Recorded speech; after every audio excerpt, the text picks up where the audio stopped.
합니다.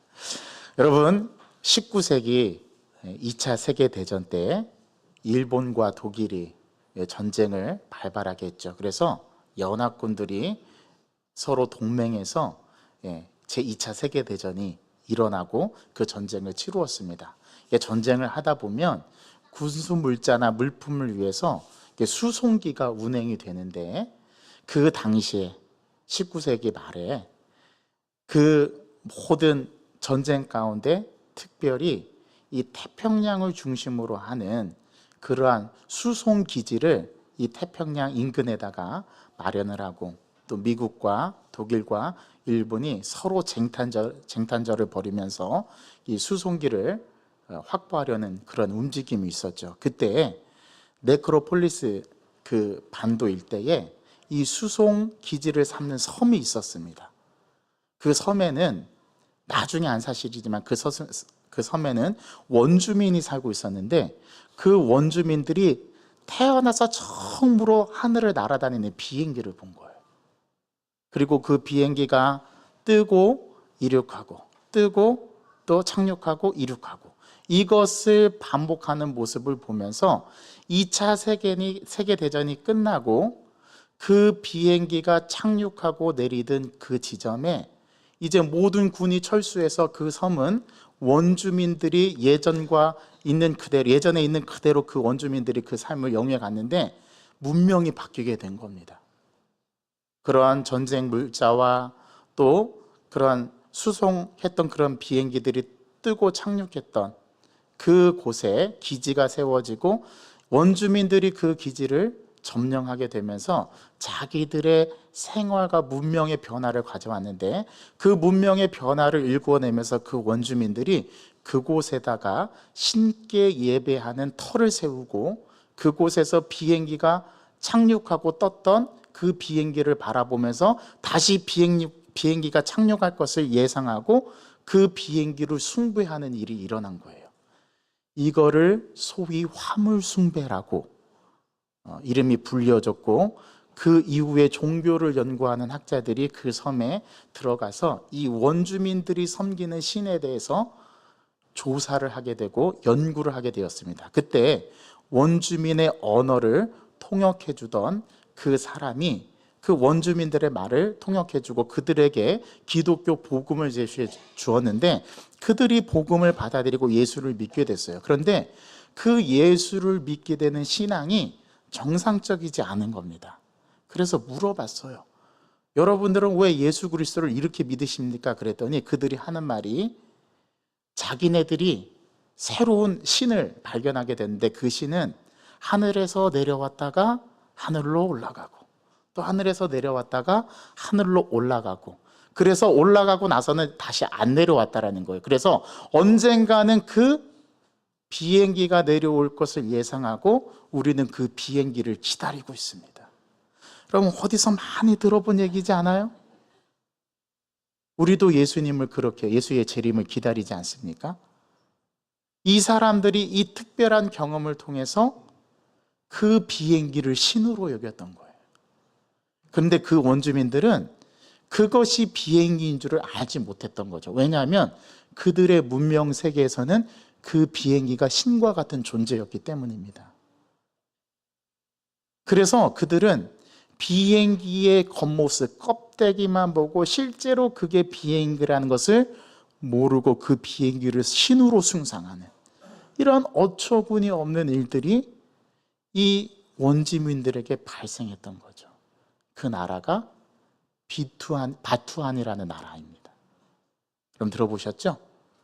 그 나라의 원주민들은 지금도 그 비행기를 신으로 숭상하고, 그래서 종교학자들이 그걸 이름하여 화물신앙이다, 화물숭배다, 그렇게 이름을 붙였다라는 이야기입니다. 여러분, 오늘 우리가 요한복음 2장 이 갈릴리 가나의 혼인잔치는 요한복음을 강의하기 전에 제가 먼저 이 본문의 말씀을 가지고 설교했던 적이 있습니다. 여러분 기억하십니까?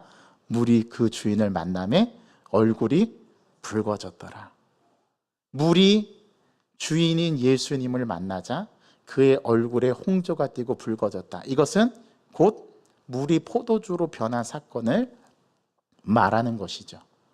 오늘 그 본문의 내용을 이러한 화물 숭배의 관점에서 다시금 이 본문의 말씀을 좀 한번 상기시켜 보길 원합니다. 그리고 저와 여러분들이 지금 하나님을 믿고 우리의 신앙이 되는 하나님을 믿고 예수 그리스도를 믿고 성령 하나님의 역사를 우리가 두 눈으로 목도하면서 이 현대 과학 문명을 살아가고 있는데, 혹여나 우리 안에 이 화물 숭배와 같은 껍데기만 남아있는 신앙의 모습은 아닌지 오늘 본문의 말씀을 통해서 좀 한번 깊이 있게 생각해보고 우리의 신앙을 돌아보길 간절히 소망합니다. 오늘 말씀의 시작은 이렇게 시작합니다. 사흘째 되던 날. 우리는 요한복음 1장을 통해서 시간의 흐름을 알아가고 있어요. 이튿날, 또 이튿날, 이튿날, 벌써 3번이나 1장에서 반복이 되고 나흘이 지나갔습니다. 그리고 사흘째 되던 날을, 이 날은 어느 날을 말하면 유대인의 날로 계산하면 안식일이 시작되는 토요일 저녁을 말해요. 사흘째 되던 날이라는 이제 한 주의 주기가 흘러간 겁니다. 저와 여러분들도 삶이 한 주를 단위로 삶을 살아가죠.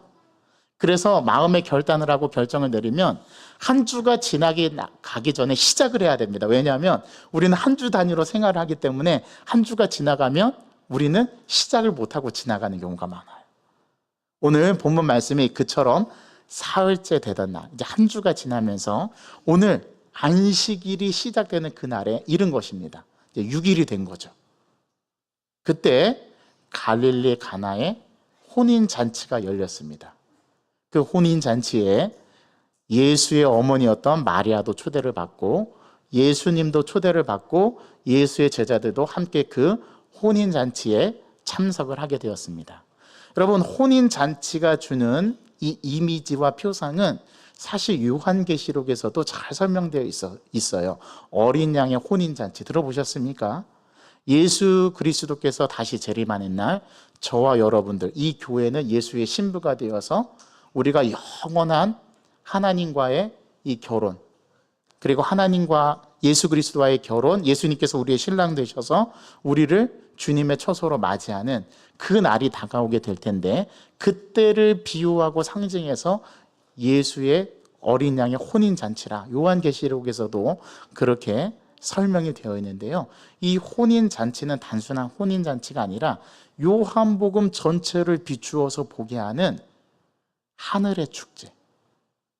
예수 그리스도가 말씀이 육신이 되어서 이 땅에 온 사건 자체가 사실은 우리에게 커다란 기쁨이요 축제이죠.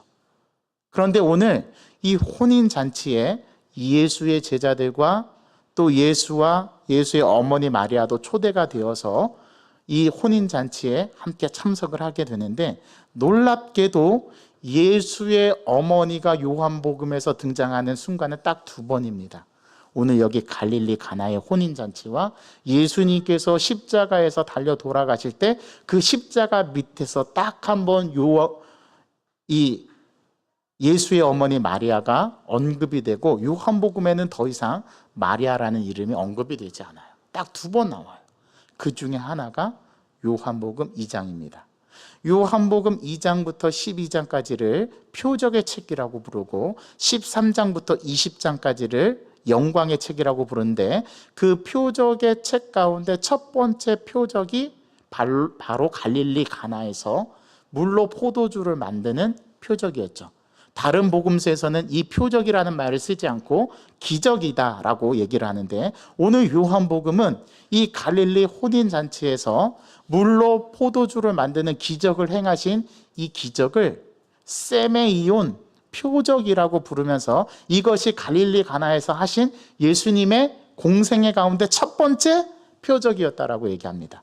그리고 이 표적을 보고 오늘 11절 말씀해 보니까 예수와 제자들이 누구를 믿었대요?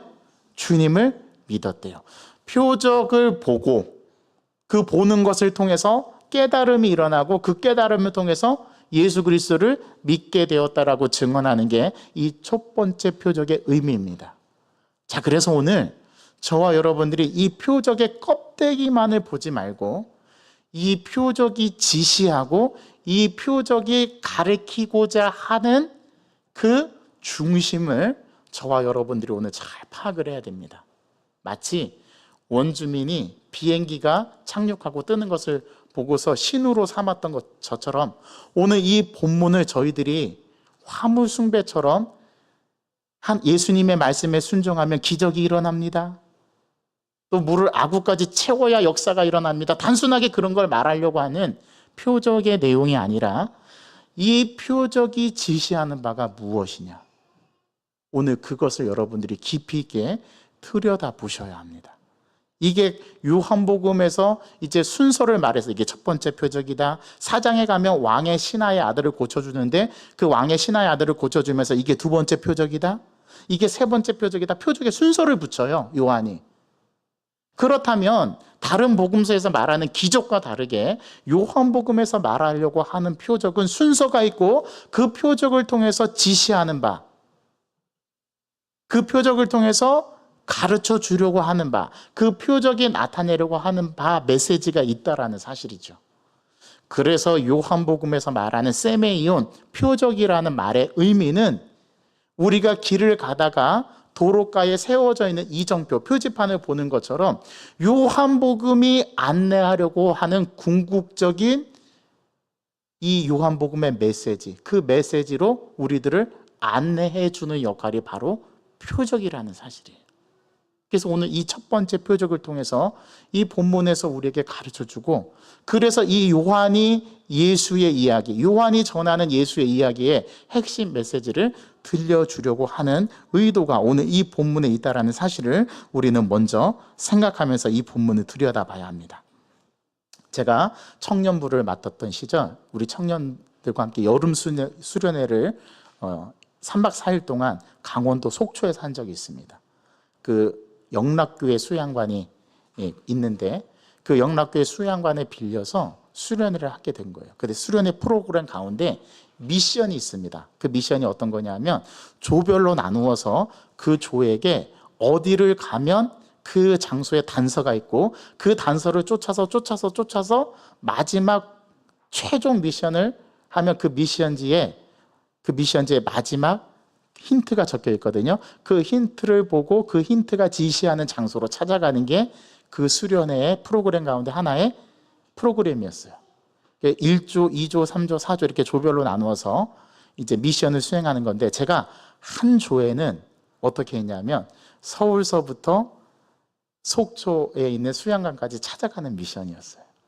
그래서 지하철 4호선 몇 번 출구에 가서 사물함 몇 번을 가면 그 열쇠가 있고 그 열쇠가 붙여져 있고 그 열쇠를 열고 그 안에 보면 미션지가 있다. 이렇게 해서 첫 번째 미션지부터, 그래서 청량리로 가서 기차를 타고 강릉으로 가서 강릉에서 초초로 가는 버스를 타고 이렇게 해서 이제 미션을 컴플리트, 완수하는 그러한 프로그램을 기획했던 겁니다. 이 프로그램을 기억하면서 정말 청년들이 잘 찾아올 수 있을까? 잘 할 수 있을까? 암호문도 나서 그 암호를 해독해가지고 다음 미션지를 찾아가는 미션도 넣어놨고, 또 초성 퀴즈를 통해서 그 초성을 맞춰서 조합해서 장소를 지시하는 그러한 지시문도 넣었고, 이렇게 해서 결국 그 수련회 장소까지 가는 그러한 미션을 행하게 했는데, 오늘 그 미션 종이 하나하나가 사실 클루, 단서죠, 단서. 그 단서를 보고 그 단서가 지시하는 곳으로 가서 최종적인 목적지까지 가는 게 목표였습니다. 오늘 요한복음이 말하고 있는 이 표적은 그 단서와도 같아요. 오늘 이 요한복음의 구성은 일종의 보물찾기, 일종의 미션지를 찾는 것처럼 우리에게 치밀하고 때로는 아리송한 단서도 제시하면서 우리를 따라가게 만듭니다.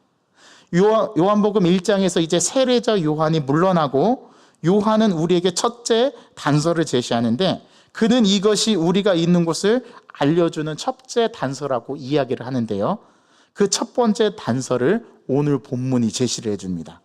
그리고 나면 우리가 홀로 이 요한을 떠나서 홀로 우리가 단독자로 이 말씀을 여행을 하게 되는데요, 이 요한은 우리가 독창성과 상상력을 가지고 마지막 단서까지 찾아가기를 우리에게 지시하고 요구합니다.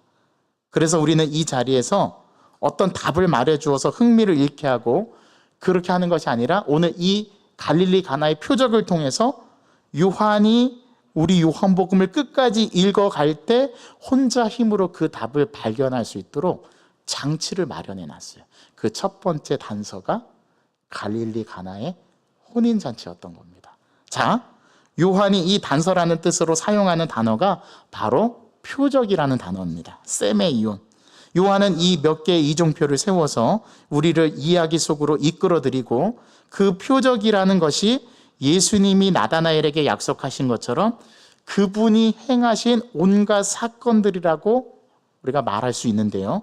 그 표적이란 적은 믿음만이라도 갖고 지켜보는 사람들에게는 예수님께서 계신 곳에서 하나님의 천사들이 우리가 1장에서 살펴본 것처럼 오르락 내리락 하는 것을 확인할 수 있는 순간, 그 순간을 바로 이 표적 세메이온이라고 표현하고 있다는 거예요. 하늘이 열리고 변화시키는 하나님의 사랑의 능력이 현재 세계 속으로 뿜어져 나오는, 그렇게 들어오는 순간, 그것을 요한복음은 표적이라고 말하고 싶었던 겁니다.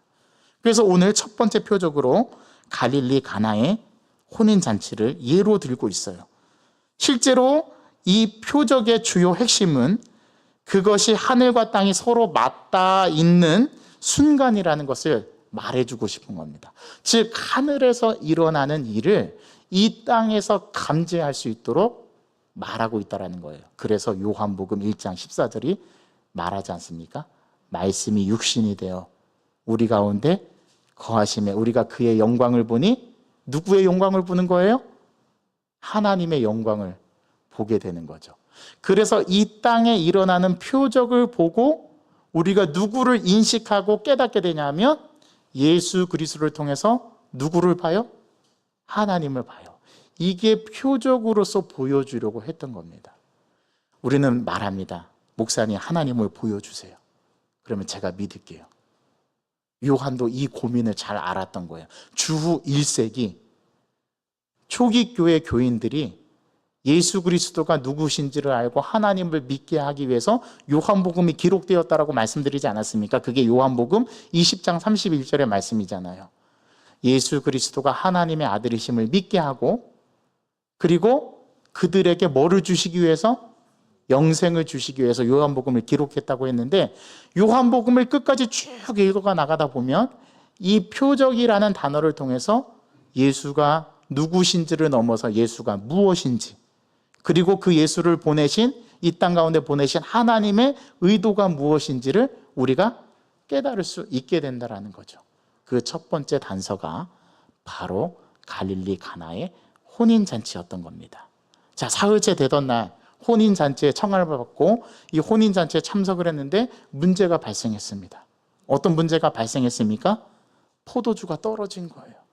여기서 포도주가 떨어졌다는 건 단순히 포도주가 없다라는 말이 아니라 이제 이 결혼 예식이 중단될 위기에 놓여져 있다는 겁니다.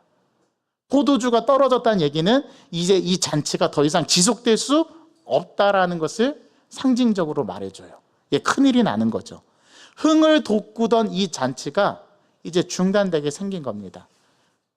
예수 그리스도를 통해서 오늘 이 말씀에 표적이 이루어진다는 거 우리가 감안한다면 이 축제가 중단되고 혼인잔치가 중단된다는 것은 심각한 위기인 거죠. 이때 예수의 어머니가 예수에게 와서 이렇게 말합니다. 이제 포도주가 떨어졌습니다. 어떻게 할까요? 예수의 어머니가 예수께 와서 이렇게 얘기했다라는 겁니다. 그랬더니 예수께서 이 어머니 마리아의 말을 듣고 반응을 하는데 굉장히 듣는 사람으로 하여금 불쾌하게 말을 합니다. 여자요. 아니, 자기 엄마한테 여자요. 이렇게 말하는 이 단어가 굉장히 생소하게 들릴 수 있는데요. 예수님께서 어머니에게 여자요, 이것이 나와 무슨 상관이 있습니까? 관계가 있습니까? 내 때가 아직 이르지 아니하였습니다 라고 예수의 어머니 마리아에게 대답했습니다. 여러분, 좀 대화가 상식적이지 않죠? 자, 예수의 어머니가 포도주가 떨어졌답니다. 그러면 예수님이 뭐라고 대답해야 될까요?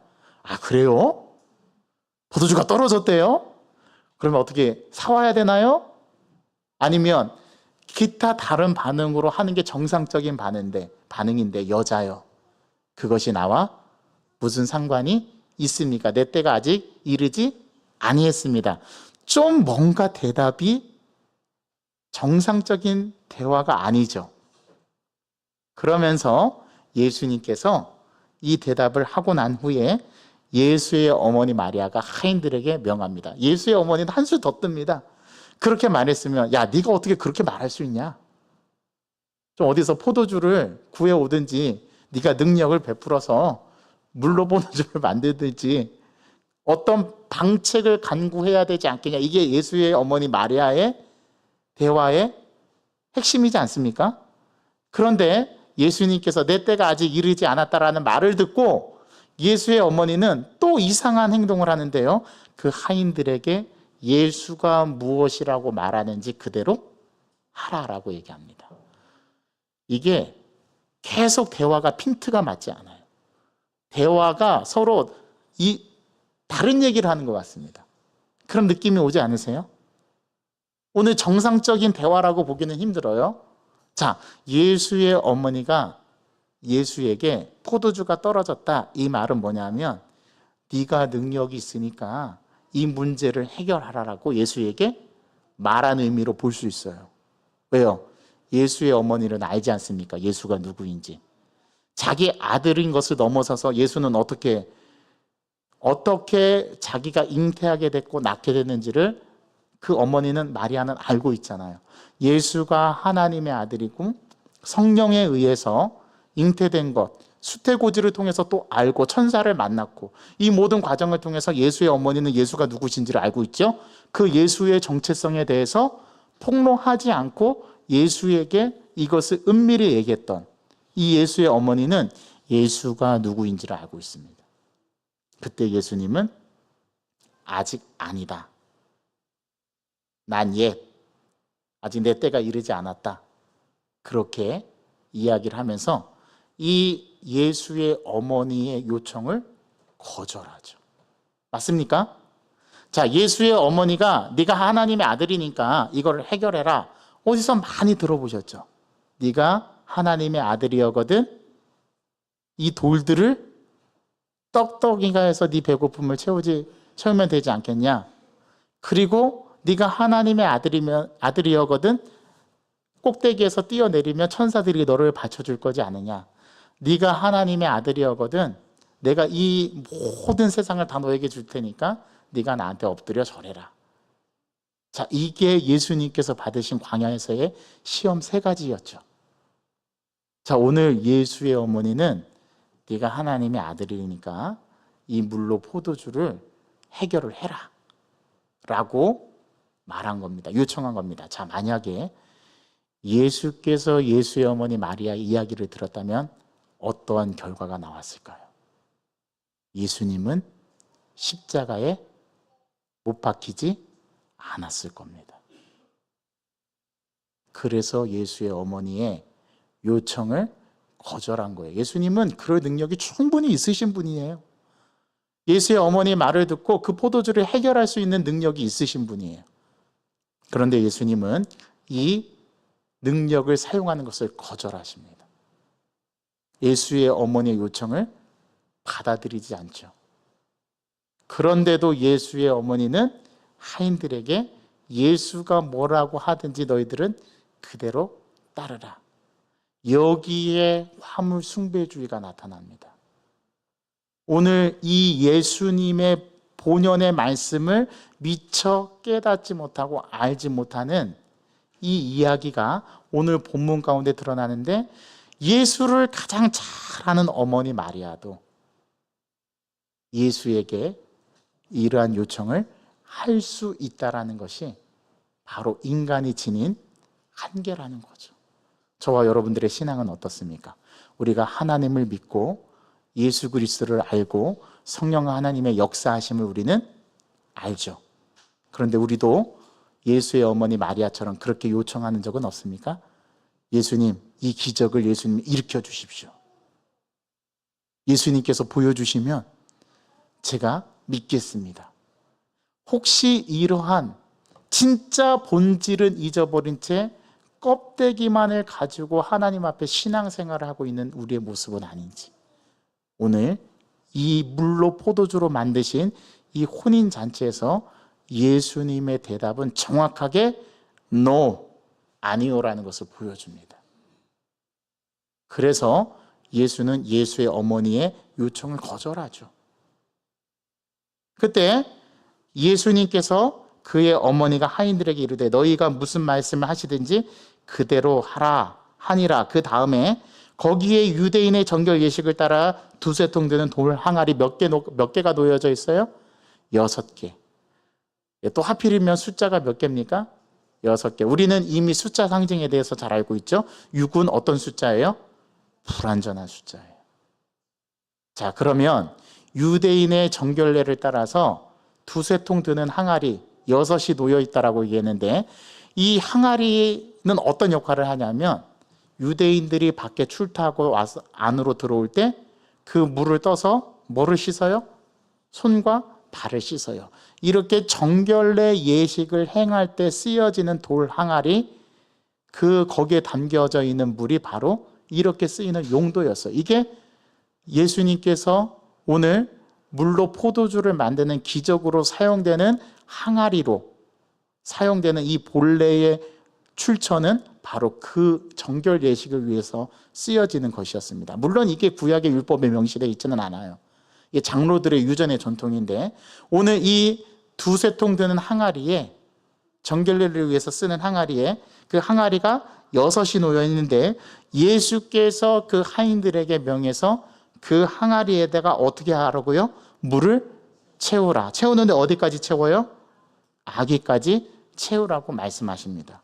그리고 나서 예수께서 그렇게 명령한 그대로 항아리의 물을 아기까지 채우게 되죠. 그리고 그것을 떠서 어떻게 하래요? 연회장에게 갖다 주래요. 자, 여기서 또 신기한 점이 나옵니다. 자, 물을 떠서 그 혼인 잔치에 참여한 사람들, 하객들에게 가져다 주라는 게 아니라 누구에게 가져다 주라고요? 연회장. 연회장은 누굽니까? 그 잔치를 베푸는, 그 잔치를 주관하는 업체나 주인, 그 연회장이라고 하잖아요. 지금 이 연회를 주관하는 그 모임의 짱, 이게 갖다 주라는 거예요. 여러분, 이상하지 않아요? 포도주가 떨어졌으면 하객들에게 포도주를 갖다 줘야 되는 거 아닙니까? 그런데 그 포도주를 누구에게 갖다 주라고 해요? 연회장에게.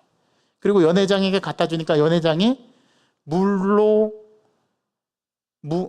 포도주가 된 그 포도주를 맛보고 칭찬을 하는데, 어떤 칭찬을 하냐면 대부분 잔치에서 주인들이 처음에 좋은 포도주를 내고 마지막에는 약간 질이 떨어진, 퀄리티가 떨어지는 포도주를 내기 마련인데, 이 집은 처음부터 최상급의 포도주를 내어주었다 라고 칭찬을 합니다. 그리고 연회장은 물로 된 포도주를 맛보고 그 포도주가 어디서 나는지 알지 못하지만 누구는 알아요? 네, 하인들은 압니다. 이 일이 어떻게 벌어졌는지 하인들은 증인이 되죠. 이게 갈릴리 가나에서 행하신 첫 번째 표적이었어요. 그럼 묻습니다. 여러분, 유대인의 결례에 따라서 정결 예식을 행하는 그 항아리가 지금 어떤 항아리가 되었죠?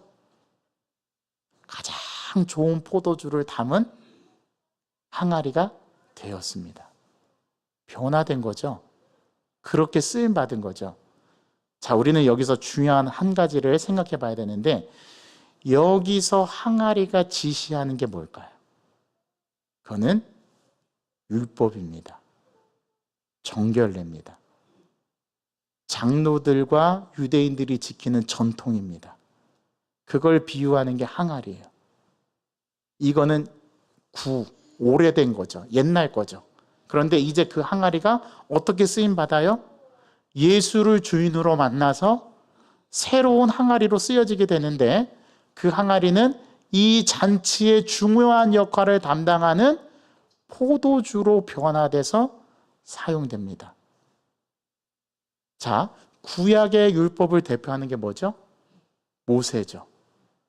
오늘 이 혼인잔치에서 이 항아리가 모세라면 예수는 누구라는 거예요? 새 모세라는 거죠. 새로운 주인이 바뀌는 거죠. 그래서 제가 첫 번째 이 본문을 가지고 말씀드렸을 때, 물이 그 주인을 만남에 얼굴이 붉어졌더라.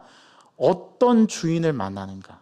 이게 참 중요한 건데, 예수를 만나니 정결례에 쓰여졌던 불완전한 항아리가 예수를 만나고 나니까 천국의 잔치의 연회를 베푸는 최상급 포도주로 바뀌면서 완전해지는 역사가 일어납니다.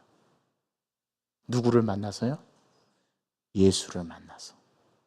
오늘 이 갈릴리 가나에서, 연회에서, 이 결혼잔치에서 단순히 물이 포도주로 변화된 화학적 반응을 말하는 게 아니에요. 예수님 말씀에 순종하면 기적이 일어난다? 그런 단순한 차원의 기적을 말하는 게 아니에요. 이 본문이 지시하려고 하는 것, 본질이 뭐냐 이거예요. 그 본질은 누가 주인이냐, 누가 참 주인이냐, 즉 새로운 예수, 새로운 율법. 이제는 과거에 우리가 따라갔던 정결례나 이러한 율법이 아니라 새로운 복음과 새로운 변화와 또 새로운 우리의 인생의 참 주인이 누구냐, 이 메시지가 이 본문 속에 담겨 있다는 것을 요한이 첫 번째 단서로 말하고 싶었던 거예요. 이거는 무슨 변화냐면 물이 포도주로 변하는 단순한 화학적인 변화가 아니라 저와 여러분들의 진정한 주인의 교체가 일어나는 존재의 변화를 말하는 겁니다.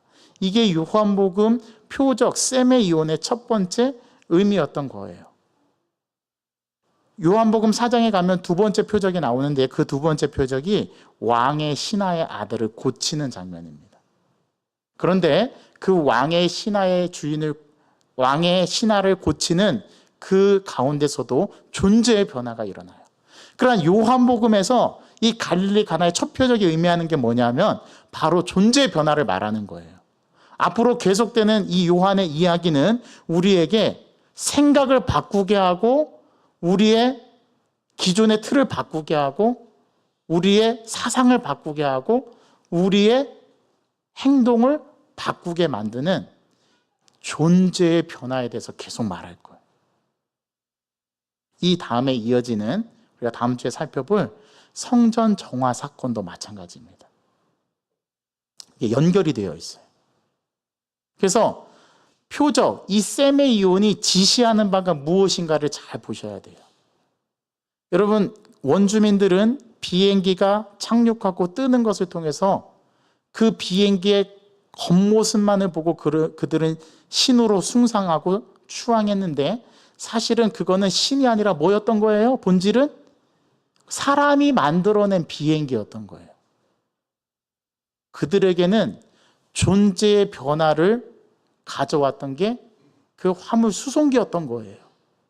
오늘 요한복음은 첫 단서로 우리가 존재의 변화를 일어나게 하기 위해서 물로 포도주로 바뀐 이 혼인잔치의 표적을 통해서 예수 그리스도를 만나면 우리가 어떻게 변화되는가, 그리고 예수 그리스도를 만나야만 변화될 수 있다라는 사실을 오늘 이 본문은 말하고 싶었던 거예요.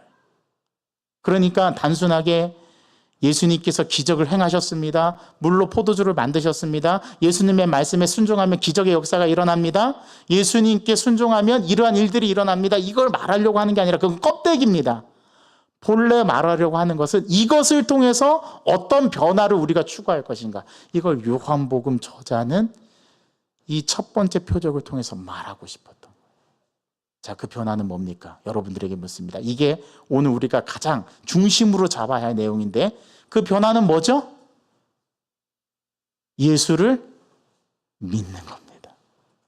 자, 우리 11절 말씀을 다 같이 읽어보겠습니다. 시작. 예수께서 이 초표적을 갈릴리 가나에서 행하여 그의 영광을 나타내심에 제자들이 그를 믿으니라. 표적을 보고 믿게 됐다. 가치관의 변화, 존재의 변화가 일어난 거죠. 이게 중요한 거예요. 예수님께서 기적을 행하신 게 중요한 게 아니라 그 기적을 보고 우리가 믿음까지 견인돼서 갈 수 있느냐, 이게 중요한 겁니다. 이게 우리의 믿음의 목표가 되어야 되는 거예요. 우리가 평생 몇십 년 신앙생활을 해도 우리의 신앙이 자라지 않고 오히려 신앙이 자라기보다는 퇴보하는 이유가 무엇일까요? 왜 우리는 변화되지 않죠? 왜냐하면 우리가 이 표적 자체만을 놓고 보기 때문에 그래요. 이 표적을 통해서 우리에게 주시는, 가리키는 그 의미가 무엇인가를 봐야 되는데 우리는 표적 자체를 사모하고 표적 자체만을 구하기 때문에 그렇습니다. 그래서 우리의 신앙이 퇴보하는 겁니다. 여러분, 한때 우리나라에 60년대, 70년대 성령 부흥 운동이 일어났어요. 신유의 은사, 그런 은사주의가 우리 교회 안에 많이 있었어요. 실제로 놀라운 역사가 일어났어요. 악한 마귀들이 쫓겨나가고 암이 낫기도 하고 병이 치유되는 놀라운 역사, 성령의 역사, 그런 역사가 일어났는데요. 그 역사, 그런 성령의 은사를 추구하는 가장 약점이 뭐냐 하면 그 역사가 중단되면 끝난다라는 거예요. 신앙은 그런 게 아닙니다. 그 가시적으로 나타난 역사 그 뒤에 우리를 이끌고 우리를 견인하는 힘이 뭐냐면 믿음이라는 건데, 믿음이 없는 신유의 은사는 껍데기에 불과해요. 마치 원주민들이 비행기를 보고 숭상하는 격이죠. 저와 여러분들의 신앙의 수준이 혹시 여기에 머물러 있는 것 아닙니까? 그래서 그 비행기가 다시 내려오기를 지금 여러분들은 기다리고 있는 신앙은 아닌지, 이거를 우리는 화물 숭배라고 합니다. 잘못된 주인을 섬기는 거죠. 잘못된 신앙관이 우리 안에 자리하게 된 거죠. 저와 여러분들이 추구해야 하고 저와 여러분들이 깨달아야 하는 것은 이 표적을 통해서, 이 기적을 통해서 우리가 무엇을 믿게 되느냐가 더 중요하다는 사실이에요. 이걸 깨달을 수 있는 저와 여러분들 되기를 바랍니다. 오늘 갈릴리 가나에서 첫 표적은 바로 이걸 우리에게 말하고 싶었던 거예요. 그래서 11절, 제자들이 그 표적을 보고 무엇이 일어났대요? 마음속에 믿음이 생겨났대요. 그러니까 표적은 껍데기고 진짜는 뭐냐면 그 믿음을 불러일으키는 예수님, 우리의 주인 되신 그 예수님, 그 예수님이 본질이다라는 사실을 오늘 이 본문은 우리에게 말하고 싶었던 겁니다. 여러분, 껍데기를 쫓지 마시고 본질을 추구하시기 바랍니다. 우리 삶에서 본질과 비본질을 잘 나누어야 돼요. 자, 그럼 여러분들에게 물어볼게요. 기도는 본질입니까? 비본질입니까? 본질입니까? 기도는 껍데기예요. 기도를 통해서 뭘 봐야 되는 거예요? 예수를 봐야 되는 거예요. 그게 본질입니다. 제가 또 물어볼게요. 말씀은 본질일까요? 껍데기일까요? 예, 오늘 요한복음의 말씀에 비춰보면 말씀도 껍데기입니다. 본질은 뭐예요? 예수예요. 여러분, 신구약 성경 66권이 가리키려고 하는 게 뭐예요? 예수잖아요. 구약은 오실 예수, 신약은 이미 오신 예수, 다시 오실 예수.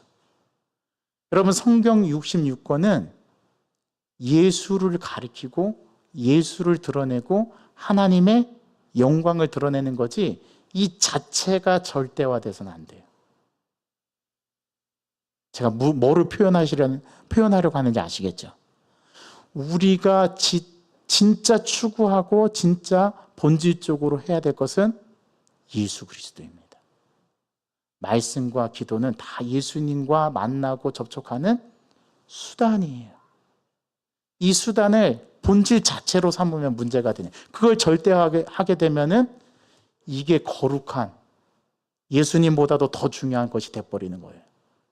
이거를 성경적인 전문 용어로 우상 숭배라고 하는 거예요. 그래서 절대화시키는 것은 위험한 거예요. 단 절대화시키는 것을 놓치지 말아야 하는 한 가지는 예수입니다. 예수. 오늘 요한복음은 이걸 우리에게 가르쳐 주는 거예요. 여러분, 예수를 붙드시길 바랍니다. 예수를 보고 존재 변화를 겪으시길 바랍니다. 예수가 우리의 모든 것이 되어야 하고 예수님만이 가장 본질인 우리는 알아야 됩니다. 그 외에는 다 비본질인 거예요. 그거는 예수에게 가는 가이드. 그래서 갈라디아서 율법을 뭐라고 배우면 초등교사라고 말하잖아요. 초등학문이라고 말하잖아요. 예수가 온 후로는 그 초등교사는 어떻게 되는 거예요? 사라지는 거예요. 왜요? 예수가 본질이기 때문에. 제가 또 표현 드립니다. 진짜가 나타나면 가짜는 다 사라져야 합니다. 오늘 이 본질을 붙잡고 가는 저와 여러분 되시기를 주님의 이름으로 간절히 소망합니다. 하나님, 요한복음 2장의 가나의 혼인잔치, 이 첫 번째 표적은 세메이온, 이 표적이 지시하는 것.